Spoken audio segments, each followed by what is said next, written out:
From time to time, I think we all wish we were more like someone else. Many of us go around from day to day, ashamed or embarrassed of who we really are. But the truth is, living like this is just wasting life's precious gift of time and draining our energy, as well as squandering the very gifts we each have placed inside of us. And in the process, we're hiding our own light that is meant to shine. I remember as a kid singing a song that said, "This little light of mine, I'm gonna let it shine." Are you letting the light inside of you shine in this world? Or are you covering it up with guilt, shame, or empty wishes to be someone that you're not? I encourage you today to be all that you were created to be, your very best self, and to let your light shine. Here's a powerful story I love sharing about this very concept. I hope you take the time to really listen and reflect on it. Now that's something to think about. And here's something to smile about. I Wish I Were a Butterfly by James Howe, illustrated by Ed Young. For most of the crickets in Swamp Swallow Pond, sunrise was a happy time. They came out of their tunnel-dark homes and celebrated the light of day with a fiddler song. But the littlest cricket was sad. "I want to stay here," he told his mother. "In the dark?" she asked. "What will you do in the dark?" "You must come outside to make music." "Then I won't make music," said the littlest cricket defiantly. "I don't have anything to sing about anyways." "You don't want to come outside? You don't want to make music? The next thing you know," his mother scolded, "you won't want to be a cricket." The littlest cricket sighed. Had his mother guessed his secret? "I wish I were a butterfly," he said softly, but his mother didn't hear. "Outside with you this minute," she said. The littlest cricket knew better than to argue. Out into the bright daylight he went. But he didn't make any music. The sound of the other crickets fiddling was more than he could bear. "Why are they so happy being crickets?" he asked out loud. "Perhaps they don't know what I do." "And what is it that you know?" asked a passing glowworm. The littlest cricket said, "I know that I'm ugly. All crickets are ugly." "Who told you such a thing?" the glowworm asked. "The frog who lives at the edge of the pond. He told me I'm the ugliest creature he ever saw." "Well," said the glowworm, inspecting the littlest cricket with care, "you are not the handsomest thing in the world, but you are far from the ugliest. Look at me. I'm no beauty myself." "But you will change into a lightning bug," the littlest cricket said, "while I will always be a cricket, an ugly, ugly cricket. I wish I were a butterfly." "There's no use wishing for what can't be," said the glowworm, going on his way. "Being a cricket seems fine enough to me."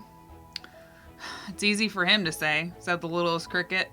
"He will be a lightning bug one day, and the frog who lives at the edge of the pond will never find him ugly." "Why do you care what the frog who lives at the edge of the pond has to say?" a ladybug asked from atop a daisy. "If he told me I was ugly, I wouldn't care one bit." "But who would ever tell you that you're ugly?" said the littlest cricket. "Everyone can see how lovely you are. I'm the color of a lump of dirt, but you're the color of laughter, if such a thing could be." That amused the ladybug. "Perhaps you are right," she said, "but then you must learn to be content with what you are and not mind what a silly old frog tells you." "That is easy for you to say," said the littlest cricket as the ladybug flew away. "I wish I were a butterfly." He jumped onto a lily pad and drifted across the pond. "I'll talk to the old one," he thought. "She'll help me." But seeing his reflection in the water, the littlest cricket started to cry. "Why am I so ugly?" he asked his mirrored self. "Why can't I be a dragonfly like me?" The cricket looked up to see a dragonfly darting about overhead. "I couldn't help but hear you moaning and groaning," said the dragonfly. "It isn't right to be envious of others, you know. It's true that I am a magnificent creature, but so are you in your own way, I'm sure." Huh, said the littlest cricket. You fly around with your whispery wings and your body all covered with jewels and tell me that I'm magnificent?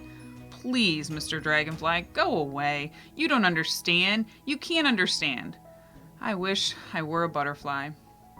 Well, you're not a butterfly and never shall be, said the dragonfly firmly, and wishing is a waste of time.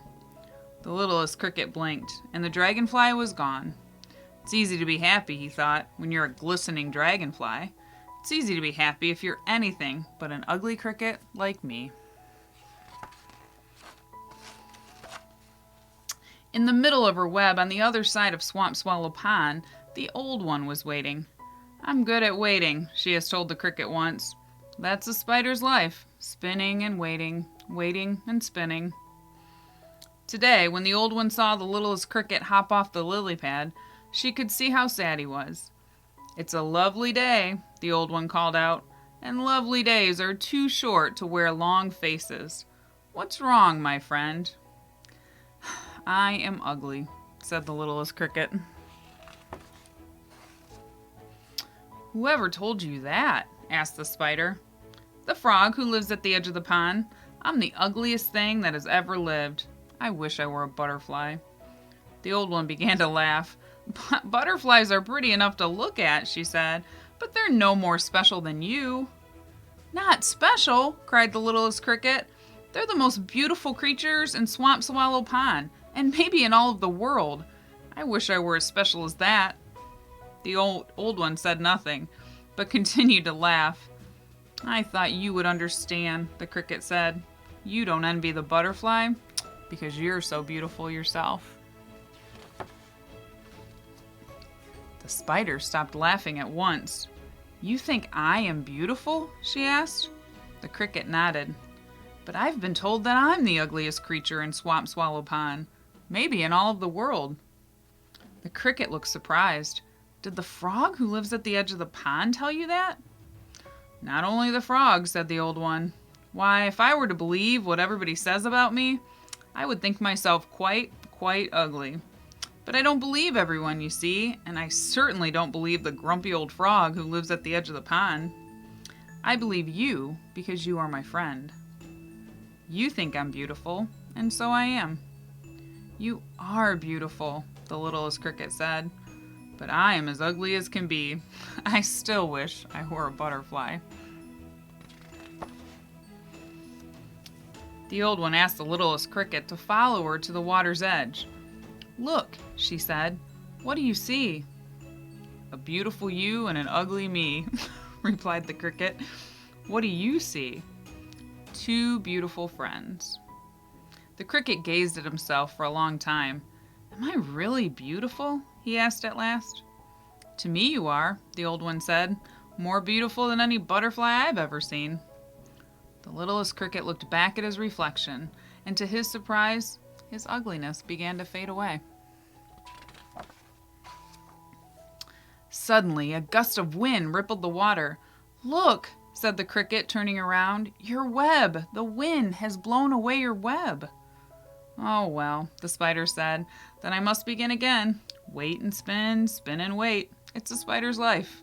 But it would make the time pass more quickly if I had some music to work to. As the old one began to spin a new web, the littlest cricket began to fiddle. And a butterfly, flying past, heard the sound and said, What beautiful music that creature makes. I wish I were a cricket.